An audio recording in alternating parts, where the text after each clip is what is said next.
Биз тарапка мурда талаштуу болуп жүргөн жерлер, азыр муну протоколду кол койгондон кийин, урматтуу журналисттер, Өзбек Кыргыз чегарасында эч кандай талаштуу жер калган жок. Баары бүттү. Так, ошонун эсебинен биз тарапка Көксерек айылы, участок Көксерек айылы 105 гектар жер биз тарапка жазылды. Кыргызстан тарапка. Ошонун эсебинен Баястан участогу, бул Алабука райондорунда, 212 гектар жер бизге жазылды. Акташ участогунда 100 гектар бизге жазылды. Бул Кара Суу району. Так. Уңгар тоодон 35 гектар бизге жазылды. Уңгар тоо тоосу толук бойдон бизге жазылды.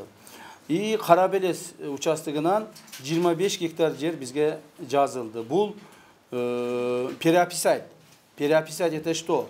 Переописать участок Карабелес раньше уже было отдано Узбекистану, теперь мы обратно взяли. То есть 25 гектар жерди кайрадан алдык Өзбекстандан. Ошентип бул участоктор ошол Орто Токой водохранилищесинин эсебинен бизге өттү. Так, эми Гавасай деген участок бар.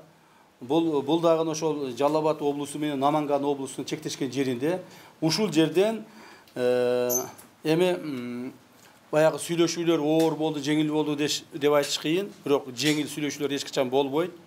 2 күндүк талаш тартыштан кийин, өйдөлүйдөн кийин ушул жерден бизге 8000 гектар жер биз жака жазылды.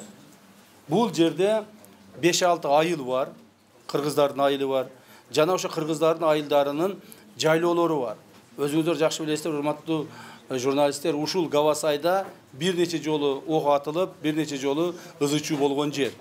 Эми ошол жер толук бойдон, Кудай буйрса, биздин Кыргызстанга жазыла турган болду. Эми андай конфликт болбойт, буйрса. Дагы эмнени айтам мен силерге? Токтоп тургула, эми аз дагы айтайын.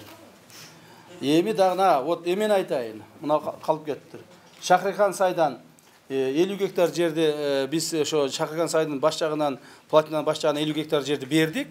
Бирок ошол мезгилде ошол 50 гектар жерди биз өзгөнүн баш жагынан кайра ала турган болдук. Так, жер менен алмаштык.